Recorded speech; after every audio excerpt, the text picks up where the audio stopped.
8 గంటల వరకు నొప్పుల నుండి ఉపశమనమిచ్చే కొత్త మై డాక్టర్ ప్యాచ్ ఇప్పుడు మై డాక్టర్ స్ప్రేతో ఉచితం. అవమానకరంగా నన్ను అవమానించడమే కాకుండా నా కుటుంబ సభ్యుల్ని నీచంగా తిట్టడమే కాకుండా మార్షల్సం పెట్టి గిట్టి వేయించిన తీరు.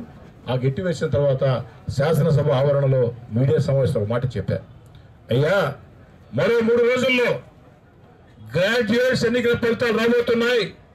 108 నియోజకవర్గాలు. ఈ నియోజకవర్గాల్లో మొత్తం 3 గ్రాడ్యుయేట్స్ ఎన్నికల్లో ఏదైతే ఉత్తరాంధ్ర కావచ్చు, నెల్లూరు, రాయలసీమ కావచ్చు, తెలుగుదేశం పార్టీ ఘన విజయం సాధించబోతుంది. ఇది రాబోయే ఎన్నికలకి ఒక సూచిక అని చెప్తే నా సైడ్ పిచ్చోడు చూసినట్టు చూశారు. కానీ 3 గెలిచాం. 3 గెలిచిన తర్వాత 2-3 ఛానల్స్తో నేను మాట్లాడుతూ, అనేక సభల్లో నేను మాట్లాడుతూ, రాబోయేది తుఫాను కాదు, రాబోయేది ప్రజా సునామీ, రాసి పెట్టుకోండి. 160కి పైగా ఎమ్మెల్యే స్థానాలు, దాంతోపాటు 57% ఓట్లు, 57% ఓట్లతో వైఎస్ఆర్ కాంగ్రెస్ పార్టీ ప్రతిపక్షాలకు వస్తాయి. వైఎస్ఆర్ కాంగ్రెస్ పార్టీ ఆ తేడాతో ఓడిపోతుంది. 57% ప్రతిపక్షాలకు వస్తాయి, 40% వైఎస్ఆర్ కాంగ్రెస్ పార్టీ దాటవారు.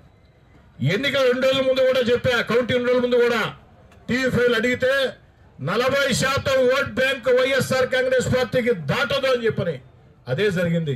40% వైఎస్ఆర్ కాంగ్రెస్ పార్టీకి దాటలా, 57% ఓట్లు దాదాపుగా కూటమికి వచ్చాయి. 160కి పైగా స్థానాలు వచ్చాయి. ఇది ఆ యొక్క ప్రజలతో నిరంతరం తిరిగిన తర్వాత నాకు ఉన్నటువంటి అభిప్రాయమే చెప్పా, అదే నిజమైంది.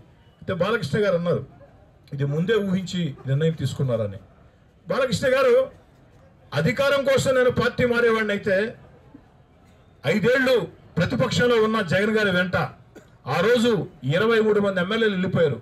కానీ మీ కోటమిరెడ్డి శ్రీధర్రెడ్డి మాత్రం ప్రతిపక్షమైన జగన్ గారితోనే ఉన్నాడు. జగన్ గారి వెంట నడిచారు. ఇబ్బందులు పడ్డాం, కేసులు పెట్టించుకున్నాం, పోరాటాలు చేశాం. మరి గెలిచిన తర్వాత చాలా ఊహించాం. అభివృద్ధి కార్యక్రమాలు అనేక రకాలుగా రూరల్ నియోజకవర్గం పరిగెత్తిస్తుందని, నాకు ప్రాముఖ్యత ఉంటుందని, నాకు ప్రాముఖ్యత లేకున్నా, నా ప్రాముఖ్యత లేకున్నా అంతకు 2 రూరల్ నియోజకవర్గంలో నిధులు ఇస్తారని. కానీ దురదృష్టం, రూరల్ నియోజకవర్గంలో ఎక్కడ అభివృద్ధి చేయలే పరిస్థితి. ఆ పరిస్థితుల్లో నేను వద్దు అనుకున్న వైఎస్ఆర్ కాంగ్రెస్ పార్టీని. అయితే నేను పార్టీ మారాలని నిర్ణయం తీసుకుంటే 16 నెలల ముందే మారాల్సిన అవసరం లే. 16 నెలలు కూడా జగన్మోహన్ రెడ్డి గారితో నటించి, ఎందుకంటే మన జిల్లాలో అలవాటు ఉంది, మీకు తెలుసు. గత ఎన్నికల వేళ ఆదాల ప్రభాకర్ రెడ్డి గారు జగన్ రెడ్డి గారు ఒక రౌడీ, కోటమిరెడ్డి ఒక రౌడీ అన్నారు. కరుపట్టిపాడులో ఉదయం 8 గంటలకి 8:30కి ప్రచారాన్ని దిగాడు. సాయంకాలం కండోలు ఒప్పుకున్నాడు. అప్పటికే ఆయన చేతిలో తెలుగుదేశం పార్టీ బీఫారం ఉంది. ఇది ఎట్లుంటుందంటే మామూలుగా ఒక మంచి కథ ఉంటుంది. ఒక అబ్బాయిని పిలిపించి పెళ్లి చూపులు పోయారంట. అమ్మాయి నచ్చిందంట, కుటుంబాలు నచ్చినాయి, అన్నీ మాట్లాడుకున్నాయి. నిశ్చార్థం అయిపోయింది, నలుగు అయిపోయింది. పెళ్లిపేట మీద కూర్చున్నారు, మంత్రాలు చదివేశారు. ఆఖరిలో అయ్యోరు ఏం చెప్పాలంటే, ఆయన మాంగళ్య తంతున అంట దీవెనలు ఇస్తుంటే ఆ తాళిబుట్ట ఆ బిడ్డ అబ్బాయికి ఇస్తారు. ఆ అబ్బాయి అమ్మాయికి కట్టాలా. ఆ అబ్బాయి తాళిబుట్ట పరుగుకొని జేబులు వేసుకొని పరుగు. ఆ పని నేను చేయాలా? ఆ పని నేను చేసి ఉండొచ్చు, కానీ వద్దు అనుకున్నా. జగన్మోహన్ రెడ్డి గారితో ప్రయాణం చేయటం నాకు సాధ్యం కాదు అనుకున్నా. పిచ్చిగా ప్రాణంగా ప్రేమించే జగన్మోహన్ రెడ్డి గారిని విభేదాలు వచ్చాయి, మనసులు కలవనప్పుడు ఆఖరి దాకా జగన్ గారితో ఉండి నేనెందుకు మోసం చేయాలా? ఏం జగన్ గారిని అధికారాన్ని వదిలితే ఏమవుతుంది? అణిచేస్తారా అని ఒక సవాల్గా తీసుకుని అణచివేత తిరుగుబాటు తప్పదు. ఒక బాల్ని గట్టిగా నెలకేసి కొడితే ఎంత వేగంగా కొడితే అంత పైకి లేస్తుంది. పోరాటాల్లో పుట్టా, పోరాటాల్లో పెరిగా. 8th క్లాస్ స్టూడెంట్గా విఆర్ఐ స్కూల్లో 8th క్లాస్ స్టూడెంట్గా ఎమర్జెన్సీ ఎత్తివేసిన తర్వాత, ఆనాడు ఎమర్జెన్సీలో కేరళలో రాజన్ అనే ఒక విద్యార్థిని పోలీసులు చంపితే దాని మీద దర్యాప్తు చేయించాలని విద్యార్థి సంఘాలు ఆందోళన చేస్తే, ఆ 8వ క్లాస్ విద్యార్థిగా నాకు ఊహ తెలియని రోజుల్లో దాంట్లో పాల్గొని వంటం పోలీస్ స్టేషన్లో అరెస్ట్ అయ్యి ఉన్న వ్యక్తిని. అనేక పోరాటాల జీవితంలో చేశాం, అనేక మందిని చూసాం.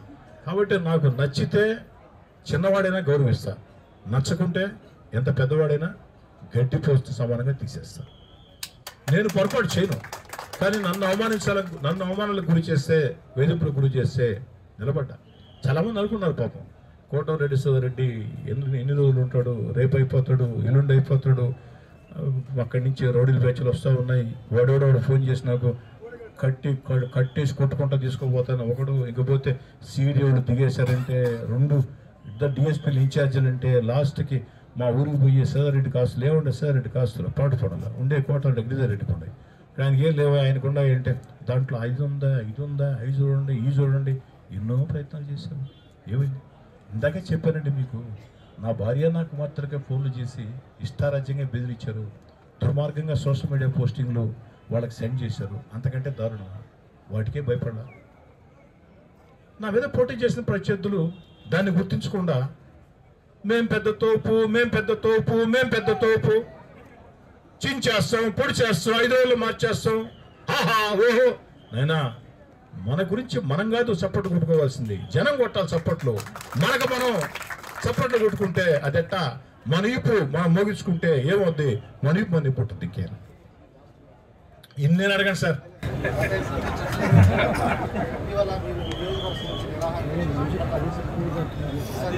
ఖచ్చితంగా ఇందాకే చెప్పా, నా మాటల్లో చెప్పా, చేసిన ప్రతి ఏదైతే పోరాటాలు చేశానో పోరాటాలే కాదు, జగన్ గారి దగ్గర అనేక సార్లు ప్రయత్నించా, సంతకాలు పెట్టిన జగన్ గారి కాగితాలు కూడా మేము చూపించా, చంద్రబాబు గారితో లోకేష్ గారితో ఆ విషయాలు ప్రస్తావించా, వారు హామీ ఇచ్చారు.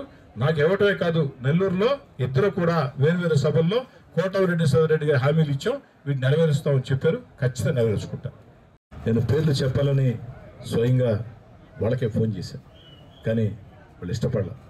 దయచేసి అన్న అర్థం చేసుకొని, కొంతమంది వ్యాపారస్తులు, మరీ ముఖ్యంగా రియల్ ఎస్టేట్ వ్యాపారస్తులు, అదేవిధంగా కాంట్రాక్టర్, రియల్ ఎస్టేట్ వ్యాపారులు, కొంతమంది కాంట్రాక్టర్లు ఈ ఎన్నికల వేళ ఈ యుద్ధంలో నా వెనుక అండగా కొండగా నిలిచారు. వారి సేవల్ని ఎప్పటికీ మర్చిపోనని చెప్పని, నా కోసం ఎన్నికల్లో కష్టం చేసిన ప్రతి కార్యకర్త నాయకుడు రుణ ఏదైనా తీర్చుకుంటాను. నాకు ఎన్నికల్లో తెర వెనుక సాయం చేసిన ఆ యొక్క వ్యాపారస్తులు ఖచ్చితంగా వారు ఇచ్చినటువంటి అభిమానాన్ని ఎప్పటికీ కాపాడుకుంటానని చెప్పని కూడా మాట ఇస్తూ మళ్ళీ చెప్తూ ఉన్నా, రూరల్ నియోజకవర్గంలో నాయకులారా, కార్యకర్తలారా, ఒకే ఒక్క మాట దయచేసి అర్థం చేసుకోండి. మీరు నా కోసం కష్టం చేశారు, నేను రుణం తీర్చుకుంటా. దయచేసి ప్రత్యర్థుల మీద వేధింపులకు పాల్పడద్దు. కానీ నా మాటలు ముగించే ముందు అనేక సంస్థల గురించి చెప్పా, నా కోసం పనిచేసిన సంస్థలు, వివిధ పార్టీ నాయకుల గురించి చెప్పా. పేర్లు చెప్పాలంటే కొన్ని 100, 50, 10 రకరకాల స్థాయిలో ఉంటాయి కాబట్టి, క్లస్టర్ ఇన్ఛార్జి దగ్గర బూత్ ఇన్ఛార్జి దాకా. కానీ ఒక్క వ్యక్తి గురించి చెప్పుకుంటే దేవుడు నన్ను క్షమించడు. ఎందుకంటే ఆ వ్యక్తి బయటవాడై ఉంటే ఎప్పుడో చెప్పుండేవాడిని. కానీ ఆ వ్యక్తి నా తల్లి కడుపున నాకు తర్వాత పుట్టినోడు.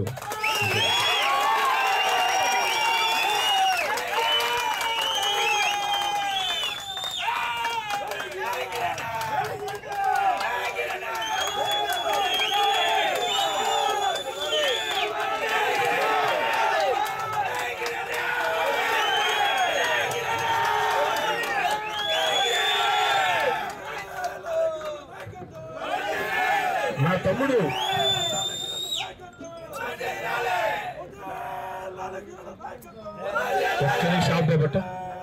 ఒక్కరి షాప్ అయ్యట. నా తమ్ముడు కాబట్టి, నా తమ్ముడు కదా, నా తమ్ముడు గురించి నేను చెప్పేది ఏమిటంటే, చెప్పకూడకుంటే దేవుడు క్షమించడు. కానీ ఈ ఎన్నికల్లో మైకుల్లో మాట్లాడుతూ ప్రజల్ని కలుస్తూ వెళ్ళా. వాడు అంటే నా తమ్ముడు కోటమిరెడ్డి గిరి సమస్తం నెత్తినేసుకుని ఈరోజు 1,000 కోట్ల కోటీశ్వరుడితో ఆర్థికంగా పోటీ పడగలుగుతాం అంటే, అన్న నేనున్నానని వాడికి ఎప్పుడూ జీవితంలో నేను ఉపయోగపడలేదు, కానీ వాడు నాకు ఉపయోగపడ్డాడు. వాడికి నేను మంచి అన్ననో కాదో నాకో తెలియదు, కానీ నాకు మాత్రం కోటమిరెడ్డి గిరి నా తల్లిదండ్రులెంతో, నా భార్య బిడ్డలెంతో అంతకంటే ఎక్కువ అని మాత్రం. ఎందుకంటే అంతకంటే ఎక్కువగా వాడిని ప్రేమించుకుంటే ఆ దేవుడు కూడా నన్ను క్షమించదని చెప్పని మనం చేస్తాం. ఇక ఈ 16 నెలల పోరాటంలో నా వెంట నడిచే నాయకులు కార్యకర్తలు సేవలు కాకుండా నా భార్య, నా 2 కుమార్తెలు. ఎందుకంటే ఎన్నికల యంత్రాంగంలో ఇంటింటికి 2 సార్లు వాళ్ళు వెళ్ళింది. ఆఖరి 20 రోజులు వాళ్ళు పెట్టిన 400 ఆత్మీయ సమావేశాలే కొంతమందికి తెలుసు. కానీ ఈ 16 నెలలుగా నా భార్య కంటే నా 2 కుమార్తెలు, నా 2 అల్లుళ్ళు వాళ్ళు పడినటువంటి మానసిక క్షోభ. మరిన్ని వీడియోస్ కోసం ఛానల్ ని సబ్స్క్రైబ్ చేయండి. లేటెస్ట్ అప్డేట్స్ కోసం వాట్సాప్ ఛానల్ ని ఫాలో చేయండి. అండ్ లింక్ డిస్క్రిప్షన్ లో ఉంది.